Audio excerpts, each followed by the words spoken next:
Welcome to my Kindred guide, and I'll be showing you guys every single secret I know on Kindred and how to carry, what to do. Before I made this guide, I did an unranked to challenger with Kindred only, so if you're interested in watching that, you can watch that right there. And I hope you guys enjoy. Leave a like and subscribe if you like the video, and I wish you all a very nice guide on Kindred.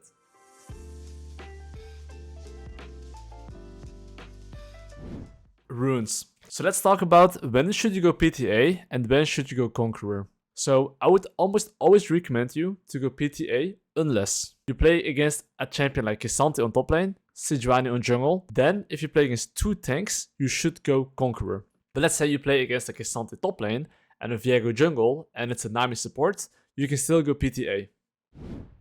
This is my rune page on the precision tree that I run on Kindred. I change my runes depending on what I play against. So I'll tell you the difference between Coup de Grace, Cut Down, and Last Stand. I've played over 200 games and I've looked at the data, what deals more damage in what situations, and I can tell you now that Coup de Grace is good against squishy targets, Cut Down is very good against tankier champions, and Last Stand is very good against assassins like Kha'Zix, Talon, champions that can pop your ulti very fast or make you low instantly. So now let's talk about Domination Tree. You don't always go Relentless Hunter. If you play against Kha'Zix, if you play against Nocturne, if you play against Rengar, you need to go Ultimate Hunter. Their cooldowns are so short that without Ultimate Hunter, you will have your ultimate for most fights on cooldown. And you don't want that. So against those champions, you really want to go Ultimate Hunter. That's like super important.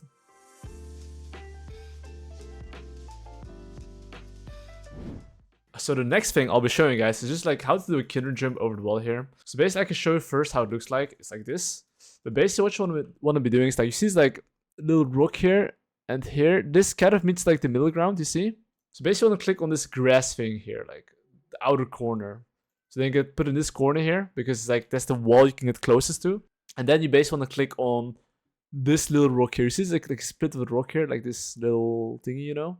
That's where you want to click. And then you click on that. You should be able to jump over. So let's say, you know, I'm trying to run away. I'm like, okay, click on the rock. Click on the dead rock. And then you get to escape, okay? The next jump is this one. So I'll basically show it to you first, right? I can just, you know, show what I mean. So it's basically that part hop. So what you want to do is you see this like this triple bush here. Just click on top of the triple bush here. Then click on the right side of the tomb, which is right here. And then you can jump over. You click on the middle of the thing. And then click on the right side of the tomb, you see? And here jump over. So I just do it really fast. Let's say I'm fighting. I'm like, oh my god, it's crazy. I click on this shit here and then, oh, I run away, okay? That's the other thing you can do. So I'm gonna show you guys how to do Grubs over the wall here. So it's pretty simple. Just hook the wall somewhere, press W, and start hitting it, right? So one thing you can do as you hit the Grubs is that as you do the Grubs here and you finish this one, you can now start jumping over and hit this one. So what happens is that the other one is like, I don't know, it's like disconnect or some shit, but basically you can now finish this one while this one's being AFK. And of course now it kind of taunted him. And I was like, yo, what's up? I woken up and I can finish them. So this is very useful, especially if you know that you might maybe get gangbanged from mid and top collapsing on you. And you can do it safely over the wall here without taking much damage. Herald trick. So you'll be seeing an example on the left and right side of me doing the Herald, and you can see the left side is so much faster. The main reason why is because I don't get hit by the Herald and I don't get 50% damage reduction. And you should always do this on Kindred and it's gonna help you get so much more tempo.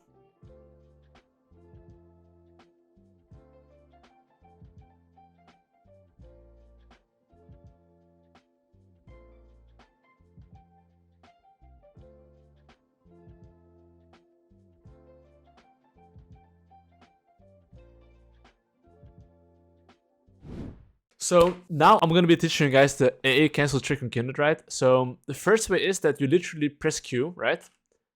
And then you have to not move your mouse and press your Q to AA cancel, you see? The second way is that you move towards the target. As you auto attack, use your Q. So look at this, okay? I think I'm going to smooth it, yeah, you see? You basically, as you're like very close to the target, you just basically just, you know, press Q. It doesn't always work. But sometimes it works, you see?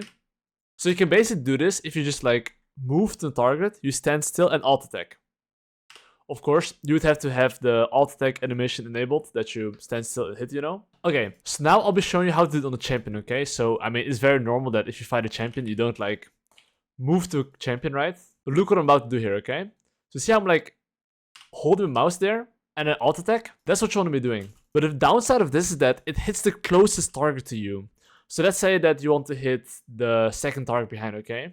And if you do the trick I'm telling you and I stand here, it's gonna hit this target, right? So you don't always want that. So you can only apply this trick if this target is isolated. Pure 1v1, I'm just gonna walk first close to him, right? Let me remove the thingy. So you see right now? I think this is like something you can do if he's the closest to you, you know? It takes a bit of practice, but I think it's a super cool interaction, and you should definitely do it if you want to learn it.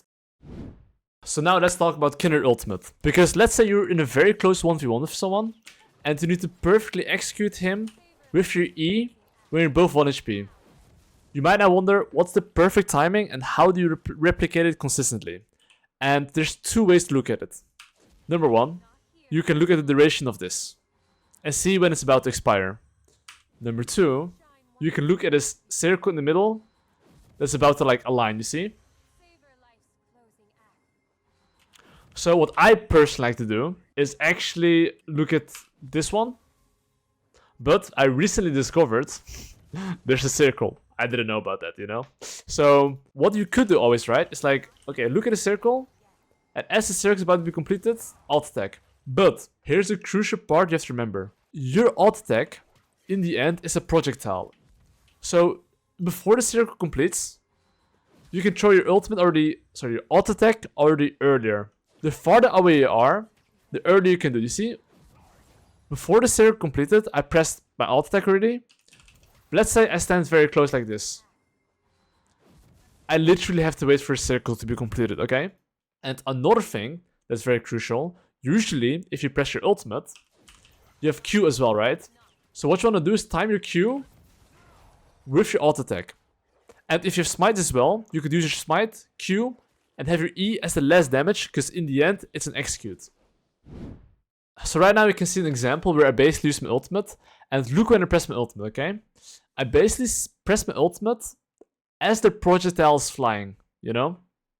Because I know that most of the times if I press ult, I'm not gonna die till the projectile actually hits me, okay? So this goes the same for like when your ult's about to disappear. Make sure at the distance how far you are, and based off that, you know if you can shoot it early or shoot it a bit late. So another trick on Kindred you need to know is that on ultimate, if you smite the Baron, it's not targetable.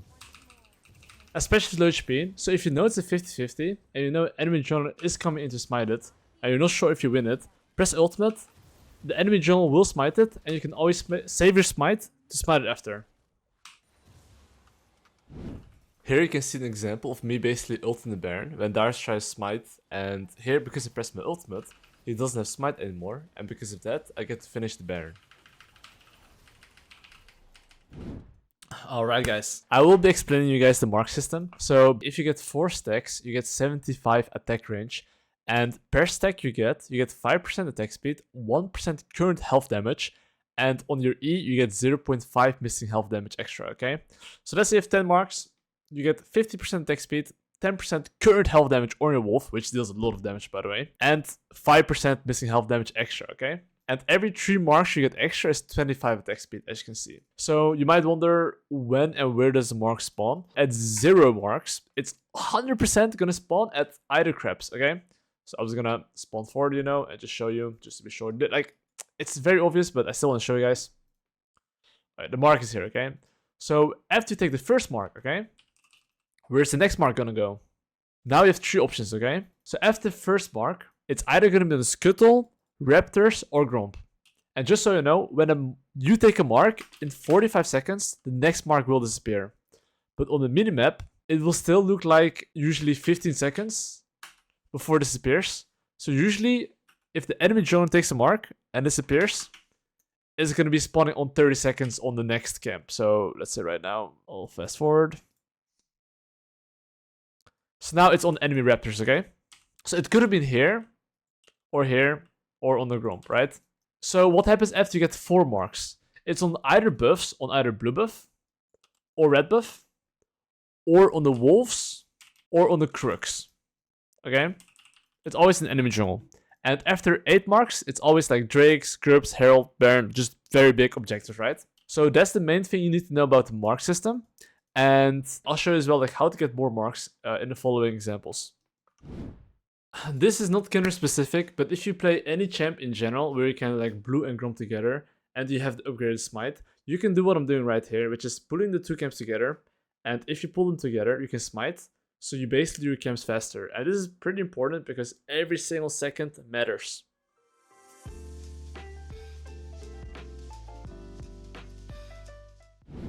Kindred clear. Let's talk about Kindred clear and I'll show you guys on blue buff and red buff, okay? Let's start with blue buff. Blue buff is pretty simple. You press W right here. So that way you can kite it all the way up, all the way down.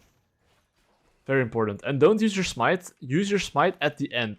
Because your W always is like a current health damage. So if you smite early, yeah, your clear is going to be slower, okay? So as you can see, I'm smiting right now. And your W placement, it doesn't matter too much. Just put it where I did. Up and down. You always want to go up and down. You see? Up, down. One key thing is to make sure you use your Q before W expires. And here you see the circle here. I'm not leaving the circle till it's around 300 HP, okay?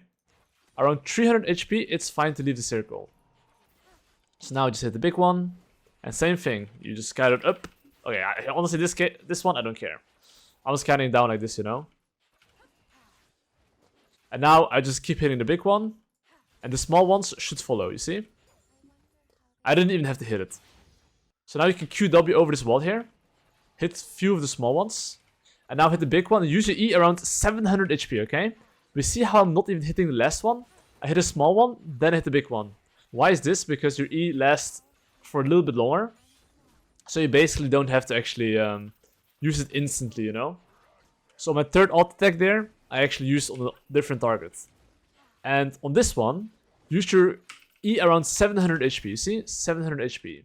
Now this way, you can Q 3 of them here, you see? Okay, there I have a miss my Q on red buff. Doesn't matter. Same thing for this one. 700 HP, but you see here, I hit the small one instead of the big one. Because I'm making sure that I'm capitalizing my E, because your E is based on execute. And that's like a 320 clear, with just like clearing like that on the blue side, okay? You should watch the replay to understand and try it yourself. Please, if you're an OTP Kindred or you're starting to play at Kindred, you should be healthy like me, okay? And let's go to the red clear now. Alright guys, here I'll be showing you guys the red buff. And it's pretty simple. You basically alt attack it and press W, okay? And as always on Kindred, you want to make sure you kite and don't take too much free damage. You can see here that the moment my alt attack is ready, I'm instantly alt attacking, okay? And even if I kite it a little bit out of the range, it doesn't matter. As I'm leaving the bush, I go back in to make sure I have vision on the bush. And now you hit the small one twice, but you want to hit the small one twice after you hit the big one twice. And then press my Q. So try to stay in the circle here, because if you stay in the circle, the small ones won't reset. And now you can just like hit the small ones. You don't want to Q it, okay? You just want to hit it. Even if you left one small one here, it is what it is. I could have easily hit it if you want to. But the crucial part is that you want to have your Q for this one, okay? So now I'm hitting the one with the most HP. And now, as the big one's about to die, I hit 2 small ones that are low HP. And you clean it like that, okay? So now I press my W around there, so it's gonna hit the big one. And I like to use my E around 700 HP, okay? And I don't hit the big one instantly. I twice small one, Q. Actually, like this. So a lot of Kindred players would finish maybe their E, but don't finish your E. You can like hit the small ones twice and then E the big one later. It lasts for like, what, 5 seconds or something. I don't know how long, but giga long. Even the Grump here, I should have used it like around 600 HP. I think I used around 800 HP. But in general, the HP where you want to use your E is around 600 to 700, okay? So you can see here, 700. And that's basically like 322 clear. And I could have optimized a little bit better, but just so you guys know how to clear, and if you don't understand it, make sure you watch it and do it. And if you're Kindred OTP or starting to learn Kindred and your clears slower than 330, I would recommend to like practice this, okay?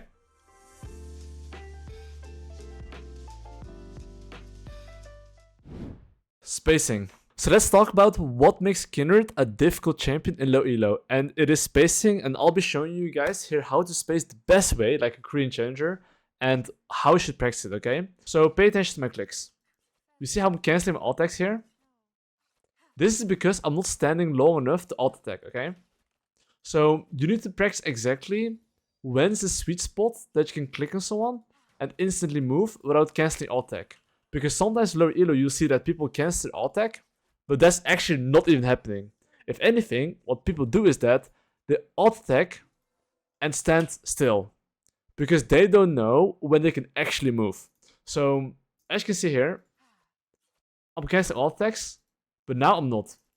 Now I'm basically timing it perfectly, because now I'm like trying to like hit perfectly as I don't have the alt attack cancel.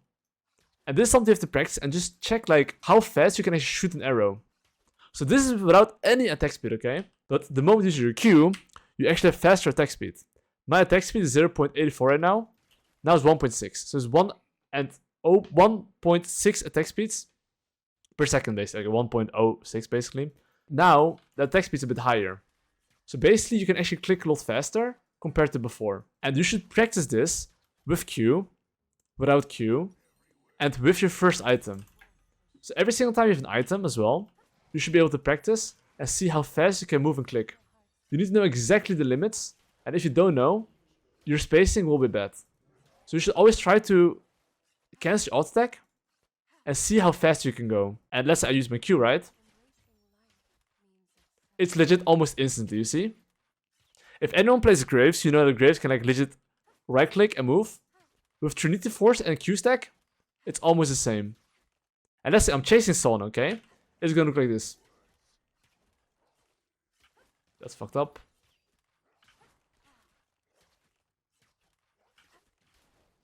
But you get my point. Now, let's say I don't have Trinity Force, right?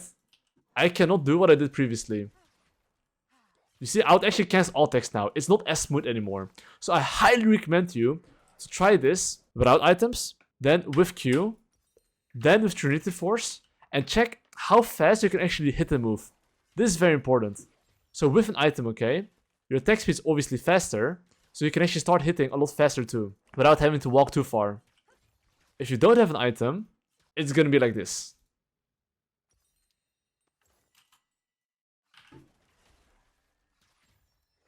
I'm walking a lot further because my attack speed is just slower, you see?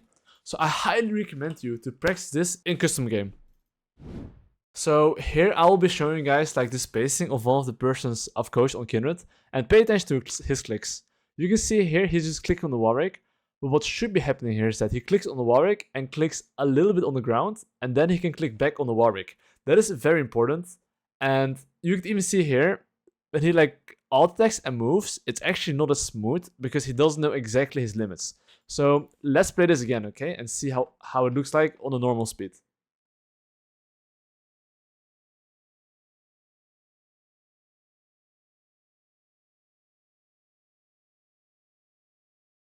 So you can see here, basically, it's like a bit clunky, a bit slow, and not knowing exactly the limits. And I'll be showing you now very good examples on how to do it. So here, I'm gonna show you guys like an example of like spacing when I'm playing. So you can see here, basically, it's an 0.75 speed. But basically, you can see here that like the moment I click on him, I instantly click behind the enemy. And you can see here, as Ranger tries to hit me, I'm walking backwards. I'm not wasting too much time on alt attacks. The moment I right click on him, I almost instantly walk forward, and the moment my alt attack is ready, I'm instantly using it. So it's just to highlight how basically you should want to like space on Kindred, and I'll play it on normal speed right now. So here you can see me basically playing in normal speed, and you can see how it looks like. And you can see there's not much wasted time on my movement. I'm making sure that I'm alt attacking as my alt attack is of cooldown, and I'm instantly moving the moment the alt attack's finished, because I know exactly how long I need for my attack speed. So I'll show you guys here an example when I have Trinity Force and how I'm basically spacing. You can see here that as I'm alt-attacking, there's like very little wasted time, and the only reason why my spacing is like this decent is because I've practiced in this custom game how to like mid-max my spacing, so I'm very, very, very fast with alt-attacking. And this is something you have to practice, because if you get good at this, you'll be so much better, not just on Kindred, by the way, on any single champ, if you understand how this mechanic works. So here I'm going to show you guys an example of me spacing badly. So basically Lee Sin has kick, and do you see how I'm basically walking a little bit too much on him? That's the reason I didn't manage to kill him. So imagine Lee Sin, I know he has kick, okay? And I know he wants to walk up on me. If he doesn't go for a walk back here and doesn't kick me, he's gonna die here. So this is more anticipation, knowing that he wants to kick me. So even before he walks to me, I should already be aware, okay, he's gonna die if he's not gonna do this, so he has to walk back and kick me. So look at my clicks. I actually click forward, and then I try to click backwards, but now I get kicked. So such a simple thing as spacing, that's literally gonna get you a kill, or not, depending if you chase someone. Whether it's like to optimize your alt attacks to get to them, or to dodge abilities like these.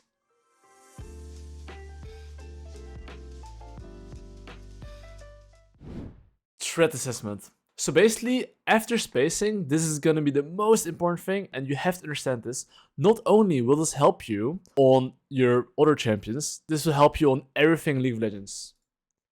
So right now, I just jumped over the wall and my Q is off cooldown. I just popped my Ghost and I'm gonna go on this Lux. In general, what you want to be doing is knowing that Lux is a Q that can snare you, and your mindset should be, he has Q, I should try to dodge it.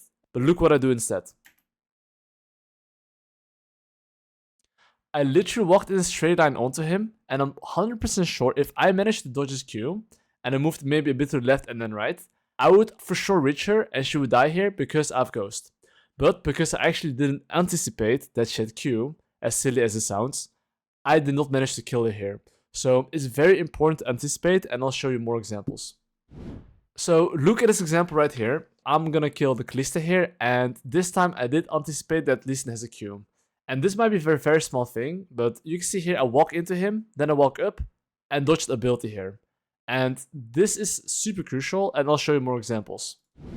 So in this example here, Ahri is coming from behind here, and as you can see, Ahri is right there.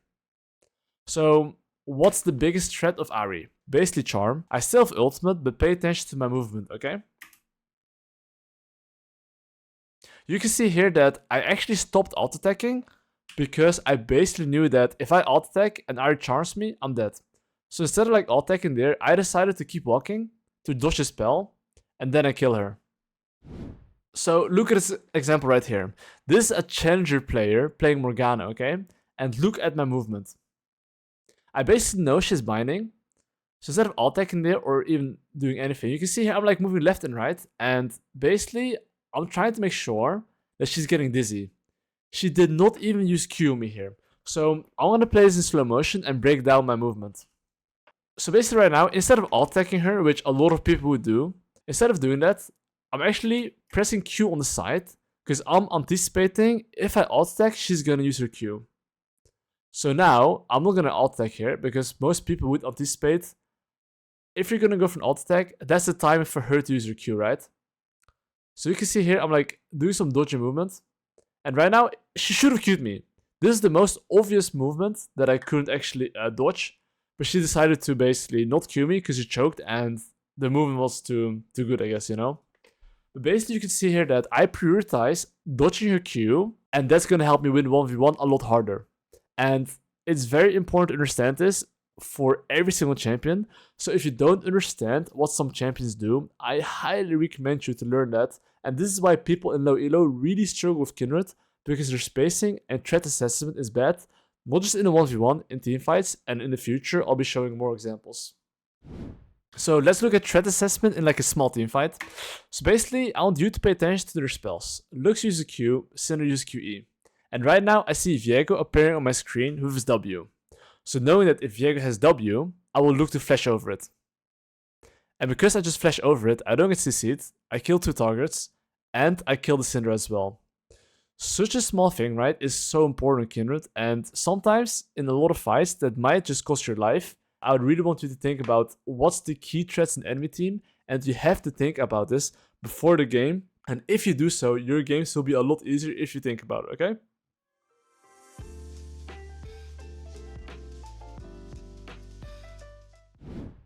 Best way to use Qs. So let's say I know I'm winning. Usually I like to Q, W, alt attack, and then press E. And if you use Q, W, alt attack, E, usually you will be able to kill people, and I'll show you another example.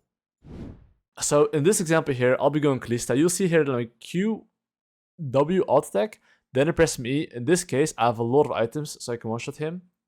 But you can see here that I always do an alt attack before pressing E. Next example. So in this example here, I'm actually not pressing my QWE because if someone is below 50% HP, and well, especially if your teammates can help you DPS, you just want to press your E instantly, then you can E, alt attack, Q, W, alt attack.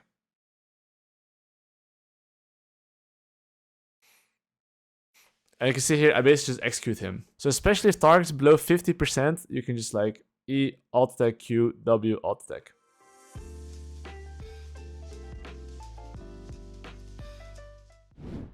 W tricks. So what is super important to know about W is that your W is actually on skill shot, and it's very important where you put your W. So pay attention in this skirmish where I'm putting my W and look at my mouse. So the first things first, I'm clicking on the best alt attack him, but you can see I'm instantly moving my W towards the direction he's moving.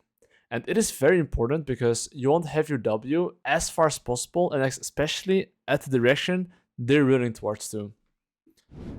In this example here, I won't be showing you how to use W. I'll show you more like how OP W is to poke. You can literally see here, Kisant took like 900 damage just from my W. And especially if you have more stacks, your W deals a lot of damage. So very often in teamfight, people actually underestimate your W. But if you can press your W and just poke the enemy team, even if you're sieging, it is super good, especially if you have a lot of stacks.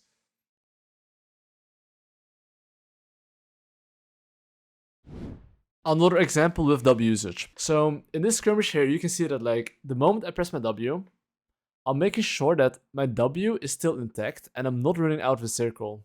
I'm just staying in the circle to poke the core key.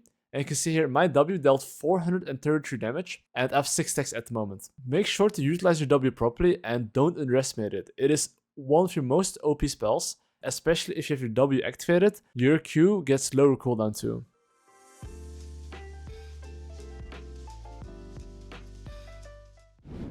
Timer of E's. So basically E on Kindred is super important, honestly. If you do not know how to use it, you suck. Please watch this if you want to fully understand the type of E's. So there's 3 types of E's, okay? E number 1 is if enemies running away and your team needs to get close, you can then use your E to basically make sure that they cannot escape. The type number 2 is that when they're low HP and if they fight into you, you can for sure save your E because your E is basically on execute, and the lower they are, the better.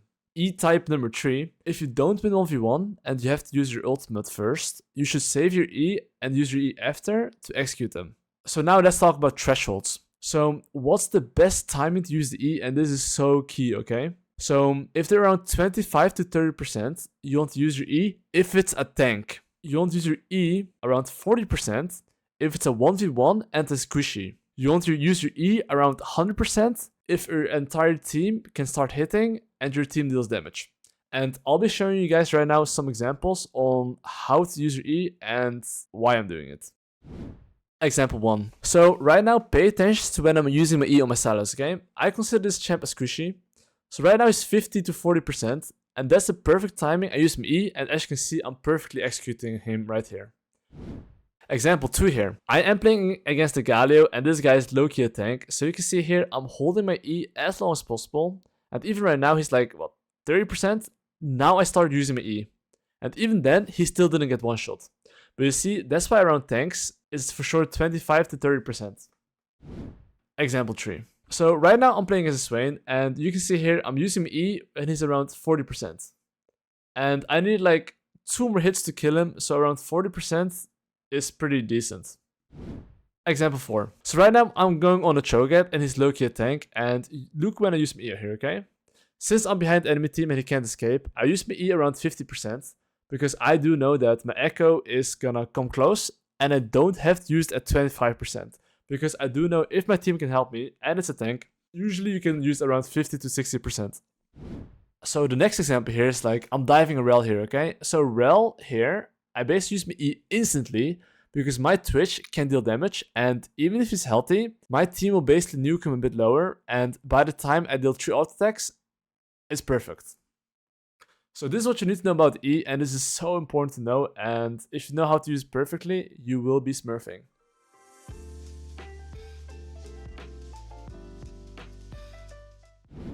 Ult usage. So here I'll be showing you guys how to use your ultimate and when you should use it and when you shouldn't use it. And especially you should combine this with your E, okay?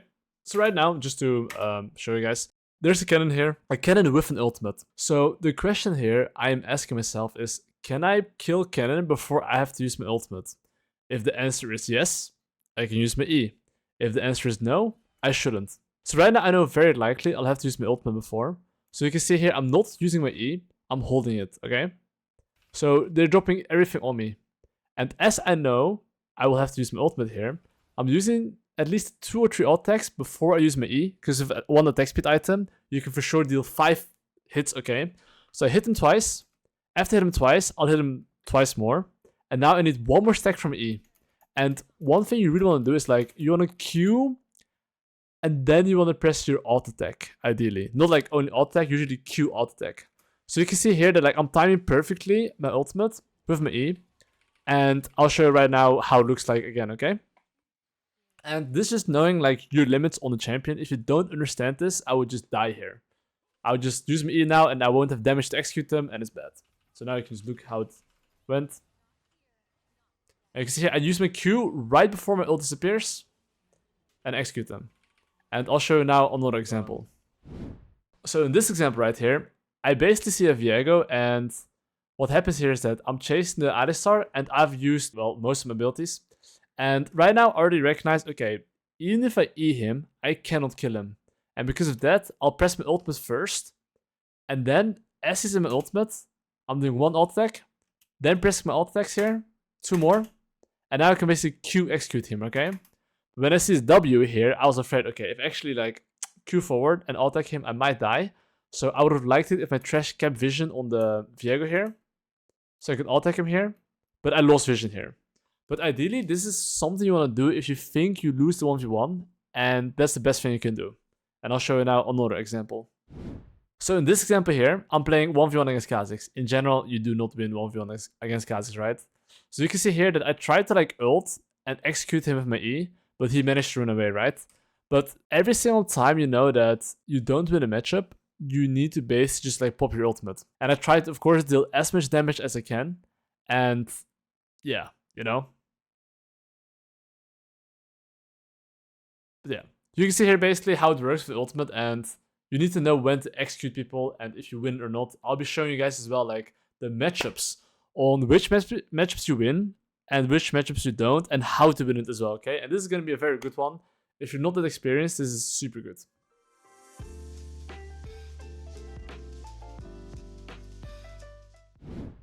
So right here, I'm gonna 1v1 the Viego, and I'm just gonna show you a case where I see him and I start hitting him. But as you can see here, I'm still in his E, and Viego against Kindred, if you're actually in his E, it is pretty hard to win.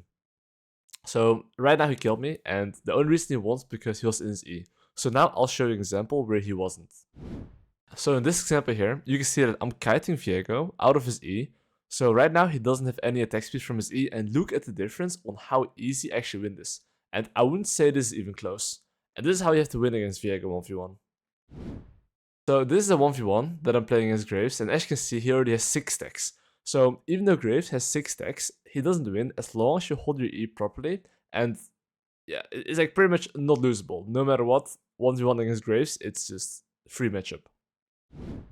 So this is a 1v1 against Kha'Zix here. And basically what's happening here is that it's not winnable. My Q versus his Q, that is such a big difference that you just cannot win it. 1v1 against Elise. So even against Elise, even if I dodge the cocoon here, there's no shot you can win it, because Elise can just press his E as your E is either flying or it's on the way. It's just not winnable.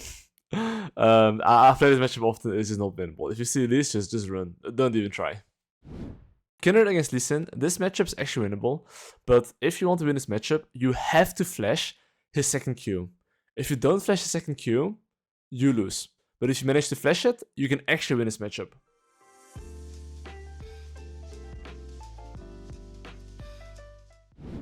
How to get successful early games and how to recognize that. So basically, I'll be explaining you guys like how they replicate good early games. You can look at the screen right here, you can pause a moment and look at it, but I'll go straight into it, okay? And you guys can take a look on what I'm doing and why I'm doing things. So this game, okay? I have Korkinami against Caitlyn Jenna. I know for sure the lane is volatile because it's two range matchups against each other. So what do? I plan to path towards bot side because I know that it's kind of volatile and they need resource, okay? But as I'm pathing towards bot side, one thing that's very crucial to understand is that from right here already, okay? I'm looking at the minimap, I'm seeing, is there bot lane ever walking in the river, yes or no? This is something I look at even though I'm not looking actually at bot lane. So I'm like hawking on bot lane, permanently looking, are they warding or not? And you can see right here, I'm still looking. I see Caitlyn Jenna still in lane, which means they haven't warded, okay? Now, I've confirmed there's basically no wards for now. And the next thing, I look at the wave. So when I say look at the wave, right now, I'm gonna pause and I'll tell you what I'm seeing here.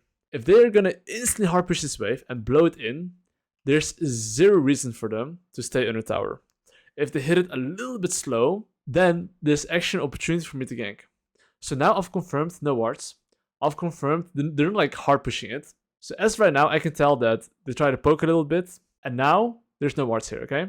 So because there's no wards here, I am not pinging on the way. The moment I ping on the way, they walk up, I'm here, I'll never kill them. I want my laners to walk up when I'm around here, because that way, I can cut them off. So you can see right here, I'm like walking all the way to the left. Now I'm pinging on the way, because right now, even if I show here, I can cut them off here. I can pop my ghost and run at them here. So you can see here, I'm popping my ghost, running at him. And even though I have no CC, I still managed to kill him because of a few things, okay?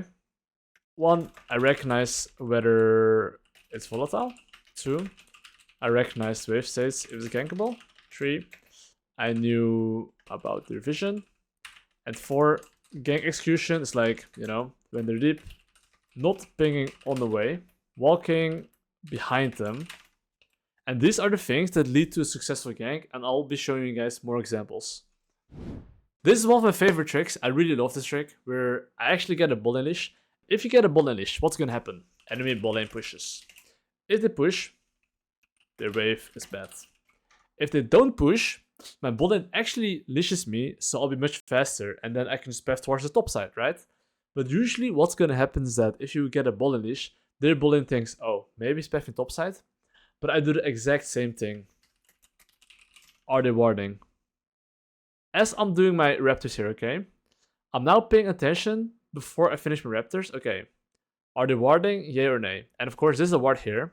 So what I'm doing here is that I'm dodging the ward here. I'm looking at minimap and I see that they haven't warded yet. Right now, usually if the wave is coming here, laners won't like randomly leave anymore and ward. They should, Draven should ward like right now after pushing that wave. The moment he doesn't ward right now, he can never ward it. So now Draven showed, and you can see here that I'm dodging the wards, going from behind, same thing. I'm not pinging on the way. I'm pinging the minion I want to go for. So when I go for like this minion, usually Draven has to walk up around here, and the longer he has to walk to his tower, the better, okay? But now the moment he hooked in, I'm pinging on the way, and I'm standing it here. But you can still see my clicks, I'm like low-key walking behind him, to make sure he can't escape. And of course, I use my E around 50%, because my team should be able to help a bit, right? And now I get a double kill here. So not only do I get a leash, I killed them here as well, because they're overextended, they didn't put down a ward, and the gank execution was good here. And one thing I'll let you know as well, after you do a level 3 gank like this, base instantly and defend your topside camps. Because usually this is the moment where they could look to invade you. This is the moment you're down tempo, so one thing you have to know is that if you go for a gank like this, make sure you stabilize. When I say stabilize, make sure that you can take your camps, do full clear, track where the enemy Vi can go, and make sure he doesn't get anything. Because technically now I got 2 kills, enemy got 0. And I can't really match the Vi in the bot side because I need to farm here, right? So make sure to ping your laners in advance that they have to be really careful after a successful play like this, okay? Now, a new example. I am playing Kindred against Jax, Camille Jhin against Ezreal Lux, okay? So technically, bot lane is very volatile, okay? However, I saw it's a Jax against Vladimir, and I just know for a fact that Jax in general, this matchup, he has to jump in. So I have been paying attention the whole time to top lane if he put a ward down. I have seen he hasn't put down a ward, and do you see his wave right here?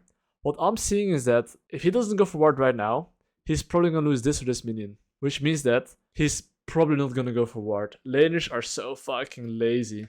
Instead of going for ward, right, he's gonna stay around because he doesn't want to lose any minions, okay? And of course, Jax wants a ward as well to jump out, but you can see here, I'm taking my time. I'm not pinging on the way. I'm literally walking behind him as much as I can. And I'm looking at these minions. You see these juice minions? This is his screen at the moment. Okay, you get my point, right? And this is completely black. Right now, he's flashbanged for at least 1 second, looking at this fat minion right here. So when he looks at this fat minion right there, he doesn't see you. And the moment he sees me, you see my clicks, right? I'm basically meeting up with him. And the moment he's like, let's say here, I'll be walking here. Hopefully. But you can see here, basically, I'm making sure I cut off his escape path. So the only way he can go is to my tower. And I'll show you another example. So in this example here, it's not really like a level 3 gank. It's more like a regular gank if you go for gank. Same thing here, you see? I'm looking at this fat minion and just saying, disclaimer, you don't have to go in when he goes for last hit. If he just, if this minion is healthy, he walks up here, you can go. But you can see right here, I'm just walking up on him, cutting off his escape path. What now? There's no counterplay. He's just dead. I'd rather wait 5 to 10 seconds and have like an 80% success rate instead of going instantly and having like a 60 or 50. It's very obvious you should wait, right? And that's pretty much it for the early game consistently getting good advantages. And I'll be showing you now like more important stuff.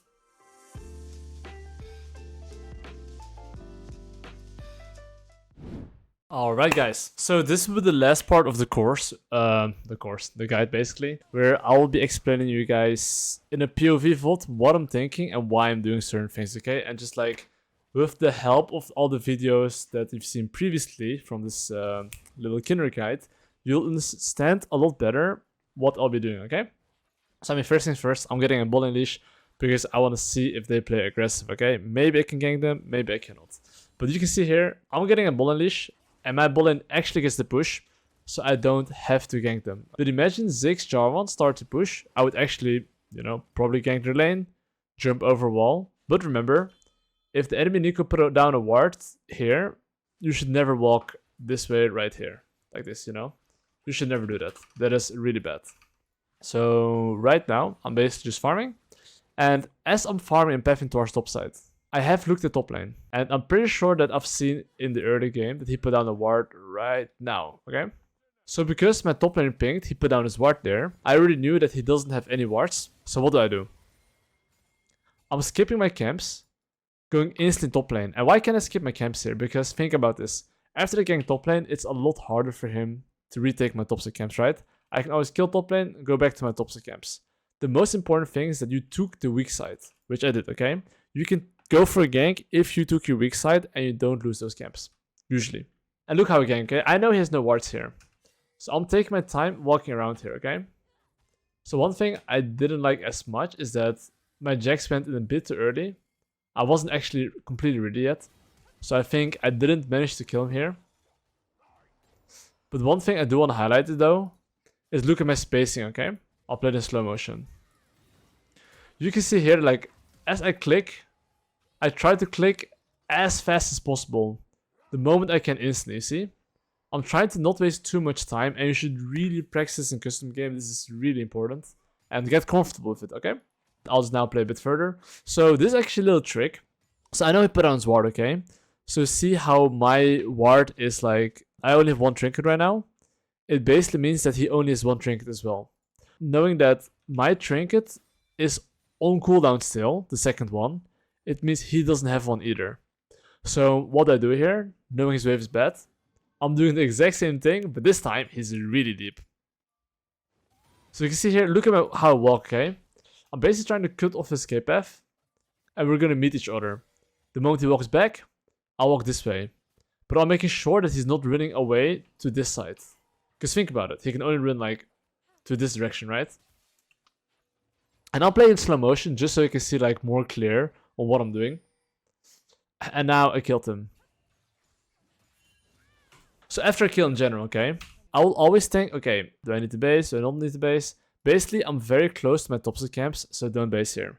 In the early game, if you're very close to your topside camps, I would recommend to take your camps and then base. If it's, let's say, like a bit later than early game, then you can like base if you have a lot of gold or there's objectives up. But right now there's nothing, so you're legally allowed to greed for your camps here, okay? And you can see here, I'm literally just taking my camps here.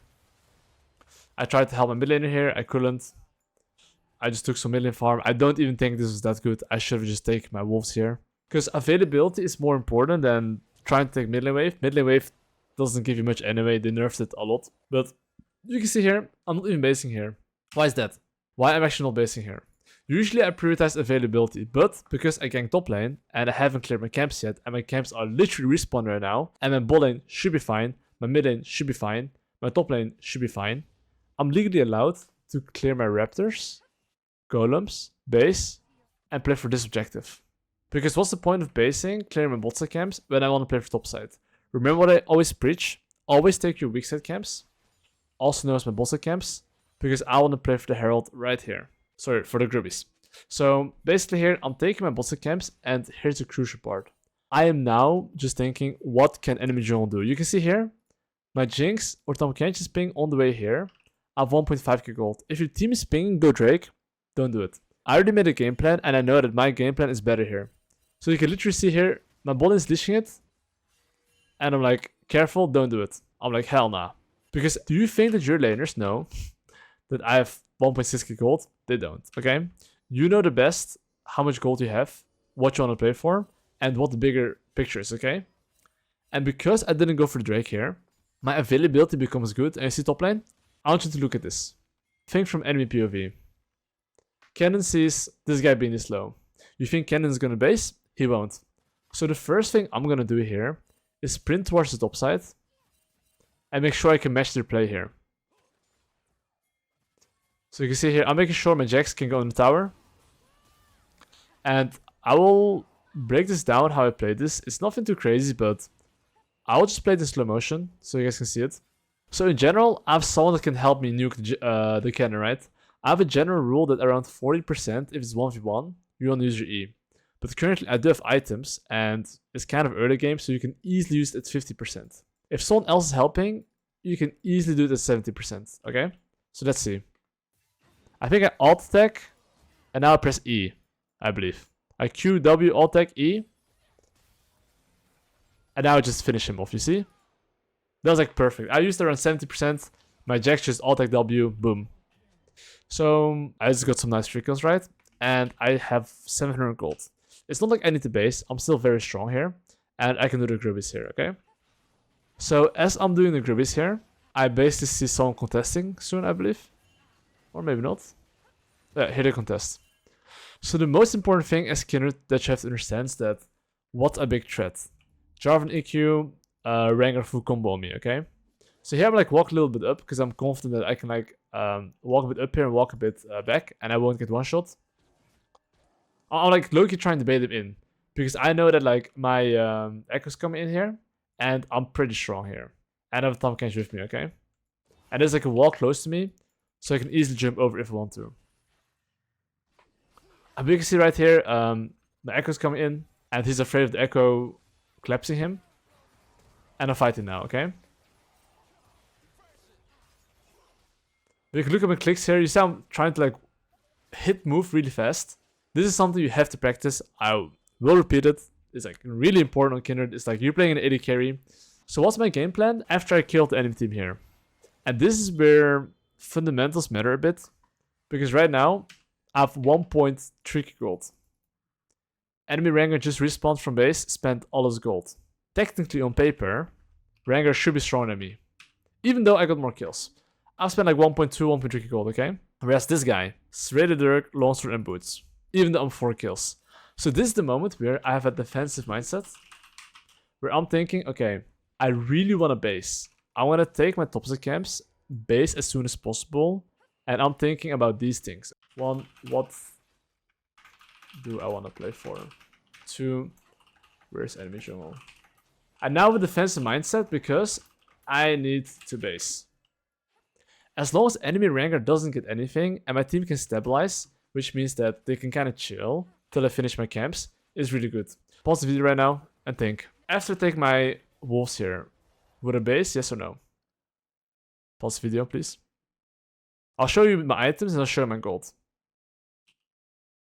I'll play it now. I won't base. Main reason why is because I know I need like 400 gold for my Trinity Force, so I'm trying to greed for my item. And knowing that I'm greeding for my item here, I want none of my laners to fight, and if there's any fight, I will try to not take it, because I know that after I take my Trinity Force, the chance of me winning fights will be like 80%. Before that, I'll give it 50%. I'd rather have this. But what happens is that a lot of people get into a fiesta, and they will go for fights. So what am I thinking right now? I just want to get an item, and after I'm base, I'll look for aggressive plays, okay? So I saw that Jarvan was topside here, and I have really good wards here, okay?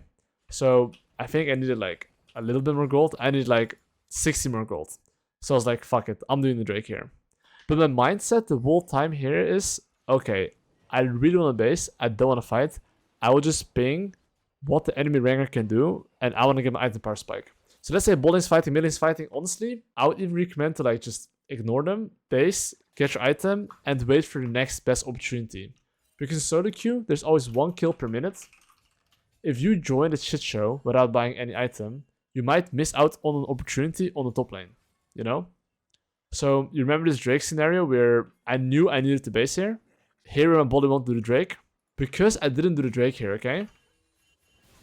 I happened to be on the top side because my base time was correct and I could match this play. Now imagine I took the Drake and they're doing what they're doing. Jax is losing at least 2 waves to 3 waves easily. And just because my availability is good here, I managed to actually kill them. Now the moment I'm in base, it's very simple. There's a few key steps that I'm always doing and replicating when I'm in base. I basically think about, okay, what laner I want to play for? Which objective I want to play for? Where's enemy jungle, okay? So why is this important? Because let's say that my Jinx is my win condition, okay? And I want to play Grubs. Let's say my top side is like 0-8.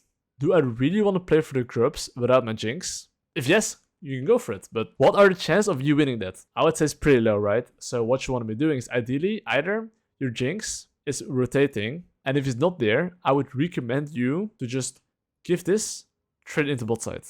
Because then if enemy jungle ever goes for Grubs, you can at least potentially dive your bot lane, you know, and get a cross map play. So let's answer those questions. What laner or which laner would I like to play for? What laner, you know? Probably my Jinx Echo, right? Top lane's fine as well, though. For which objective? There's not any objective really, but the Grubs in 1 minute, so I want to play Grubs in 1 minute. And where's enemy jungle? Well, I have no idea. So if I don't know where he is, I would just ping here, bot lane, mid lane to be careful. Hopefully as well, I ping my bot lane here to be careful, because as long as enemy jungler doesn't get anything here, I'm omega chilling. And here's one thing with skirmish Rengar, okay? Here I know for a fact I lose 1v1. So because of that, I'm actually holding my E and using my E here for execute. My E basically deals, you know, 127 plus 10.5% missing health. So as I press my ultimate, I always try to time my Q and alt attack. So look what I do, okay? And of course, I know he's gonna go in a bush, so I don't get vision. So I Q in the bush, right? Because as I get the healing, I jump over, alt attack, and just one-shot him. So this is very important to know your limits on Kindred, which matchups you win. So same thing here. I just got a kill, okay? Wonderful. So what do I do next? I'm going for the mark. And this little trick that's quite important. You see here how Echo pushed the, Cannon pushed the wave here. You see this plating. Laners have plating syndrome. The only reason why I know that he's gonna stay, even after he pushes the wave, from his perspective, he should know that the laners are quite far away, and he can easily go for this plating. So because of that, right, I was waiting here a bit for my Echo to come closer, and I was gonna go on him as Echo came closer, right? But here, I wasn't sure if he had ultimate or not, so I actually didn't walk too cocky on him. I thought he had ultimate, that's why I didn't play so aggressive. But just to explain my thought process on what I'm thinking and why I'm doing things, right? So you can see it in the future as well. So of course, I mean, I didn't manage to kill him here. But of course, after a play like this, look, I have 800 gold, all my camps are up, Grubs is up. Let's see what I do after I take the Grubbies. And what I'm thinking in general, think like this. You see how Rengar's like full clearing here? He's doing his wolves, he's doing his gromp. Meanwhile, I'm doing Grubbies. I would have been easily at my wolves as well if I didn't go for top slash took the Grubs, right? So now this is the timer where you should know that every single time you do an objective, you're down tempo. Yeah, you're like very down tempo. Which means he has one play on the map. Like one play, he can do something. And I know I need the base. So do you notice the trend? The trend's basically, if I need the base, I think, what can enemy jungle do? And of course, after taking an objective, you are down tempo. Enemy jungle has one turn. So, considering this information, right? I'm taking my topside camps and I'm basing it instantly. Because I'm not even taking my bottom camps here. Because think about it. If I want to increase my chance of winning, you should base, get good items. Now, if there's a bot or mid fight, at least I've spent all my gold and it's unplayable for him. And why do I go Phage this game? Because enemy team is full squishy. If they can't one-shot me in one combo, I have like a Jinx that can just 1v9. So this game, I didn't actually need to deal damage, especially if you had. So usually, let's say, if I'm even, I would just go Trinity Collector. But in this game, I knew if I build HP against their champions with a Jinx, good luck to the enemy team. Especially if I play against the Rengar. Like, I'm telling you, if Rengar plays against Trinity Black Cleaver, open. I only buy this if I'm ahead and enemy is squishy, okay? And I have like carries in my team. But yeah, right now, what am I doing here? I'm basically just going for a fight here.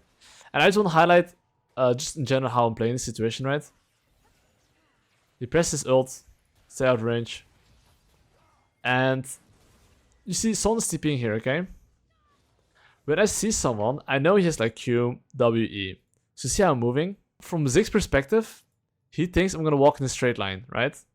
But I know he's going to throw his skill shots there. So now, once again, right? Once I go here, usually people use a skill shot here, so walk a bit back. Because that way, I dodge his skill shots. Here I try to keep walking to dodge, but he timed perfectly. But you can see here, like, in this small play, I just knew that enemy had the 6, he has a bomb, and I'm just trying to dodge the bomb. And just getting hit by combos or spells, like on Kindred, you need to be able to have like happy feet. And here I'm just flashing on his ass. I don't know why, but I just want to kill them, I guess, you know. And here I just killed him. Don't ask me why. I don't think it's that insane that I trade a kill when I'm 8-1, you know. But I traded kills there, okay? Don't ask me why. Let's go to the next point. So right now, look at this, okay? I'm doing the Drake here. And after I do the Drake here, I'll pause the video. And I want you to think right now. What would you do right now? And just elaborate. Actually, no, just think about it for a bit, okay? Just think about it. I hope you pause the video. But anyway, so what's going through my brain right now? I apply the same thing. After objective, which laner I wanna play for, which objective, where the fuck's enemy jungle? Herald is up. I wanna play with my Jinx for the Herald. But all my camps are up. So what do? I did it right now. I wanna clear my camps. So the rules that I in general have is, okay, take weak set camps. The moment I take my weak set camps, and if let's say I go for top play or mid play, he can never invade me here. So probably what I'm gonna do, I hope, is go to my bossa camps. I hope. I might join the party here, but I should take my bossa camps here. And till then, right, I want to make sure I ping my laners to play safe. Let's see what I do. Oh, I'm basing. Oh, I have my Black Cleaver. So why am I basing here? I want to increase my chances of winning any fight, so I'm buying Black Cleaver here, okay? And since like top lane is a bit of a shit show, I do know that I might get something on top side. Because once again, think from their perspective. Kennen is feeling good, you know? He wants to hump my Echo, so I'm hovering top side here, okay? So in general, I won't take my bot side camps, but I knew here that very likely with this vision as well, he can't really go to my bot side camps, right? So, and I see action in top side, so I'm just going to the top side here. This guy's running away. I don't think I kill him. He just dies here, and you can see here. Okay, I'm going for the mark here. I'm not even going for mark. I'm chasing this cannon here. So look as well how I play this. Okay, I can play slow motion. Here I knew that I can't kill the cannon with like my full combo, so I just press my ult, knowing that I can't one-shot him. Okay. So after I press my ult here, I do 2 ult attacks. Because it's Trinity Force, you can do like 5 hits, okay? I do 2 hits, then I press my E. Now it's my last ult attack, okay? For the stack. But in general, before my last ult attack, I will always try to use my Q into ult attack. Remember, it's projectiles, okay? So even before the end of the duration of the lamp's respite, whatever it's called, you should Q ult attack. So look what I'm doing, okay? As it's almost over, I'm Qing ult attack, instant one-shot him. So I showed this in the guide as well, but I just want to highlight this again because it's like super important. And I'll now play it at normal speed.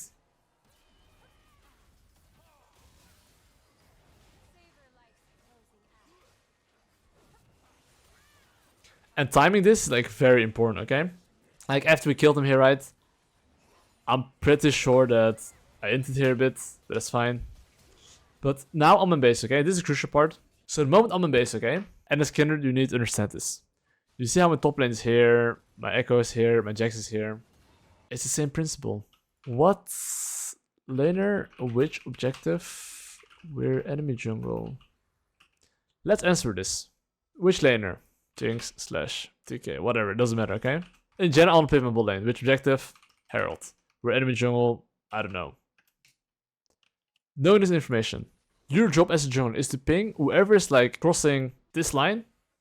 You should ping everyone that's crossing this line. Sorry, not even that line. This line. That goes in enemy jungle base, right? To play safe. So right now, as a jungler, you should know that you want to take all of these camps. And your team is in Narnia. So you want to like really spamping them back. Even this fight here, I would spamping him back. I didn't do it, but this is what you want to be doing. Because think about it. If they don't die, and you time your camps with the waves, with your strong lane, how do you lose? So see here, I'm around mid lane here. If there's any mid lane fight, boom, I'm here. If I went on my wolves, okay, and my laners are overextending like that, I can't really help them. That's why I always prioritize enemy camps over my camps, especially if winning. Instead of like, you know, doing Herald here, I joined the Fiesta here instantly. You see how my team is fighting here? They would do this without me, by the way, just saying. But because I'm here, we killed them. And now after we kill them, we get the objective. And we just take the Drake here. Sorry, the Herald. So here, as you can see, my laners are basing, and I'm going to enemy red buff here. And of course, if I'm in the top side here, okay, I can easily match mid and top. There's one lane I can't match, which is here. So if you think your Echo is in danger, you should ping him to be careful. But you can see here, I'm not allowing the enemy team to like kill my teammates. And if I'm not there, I would spam ping them to back off. And this is a very big part of carrying that you need to understand as a jungler, because jungling isn't just about getting kills, it's all about denying the kills, you know? It's very important. And you see, if my team is Narnia and I'm not there, they die. And I get some kill here. And just to highlight again, right? On Kindred, please go in the custom game and practice the movement, you know? Even I'm not perfect on it, you know? But practice it. We just kill them here. We get the Baron here, and we'll just end the game here, right? I'm just gonna send it. And specifically this game, I could even go Wit's End, because I just know that Jinx with 3 items, if I'm tanky, they're all squishy, they're gonna die anyway. I don't need like crazy damage, you know? If let's add a Jhin AD carry and like a mid lane that had like no damage, they're a bit tanky, I would for sure get damage. But in this case, it doesn't matter. But then here I end the game, right? Basically, this is just me explaining my thought process a bit, right? And the things, especially that I want to cover, is like these things. Oof, it's bright. Gang execution, base timers and tempo, and basically like jungle tracking is like really important as well, right? Understanding when you're pressuring, when you're not pressuring. I really hope you guys enjoyed it. It took me quite a while to make it, to just find videos, but I really hope that if you're a Kindred enjoyer, I just hope that this is the best guide you've ever watched, I hope. If not, that's okay. And I appreciate feedback. if you liked the video, you can always leave a like, subscribe. I appreciate you watching it till the end if you have. And I hope you guys just enjoyed, you know. And I love helping you guys with the champion. It's one of my favorite champions as well. Have a good one, guys, and see you in my future guides. Peace.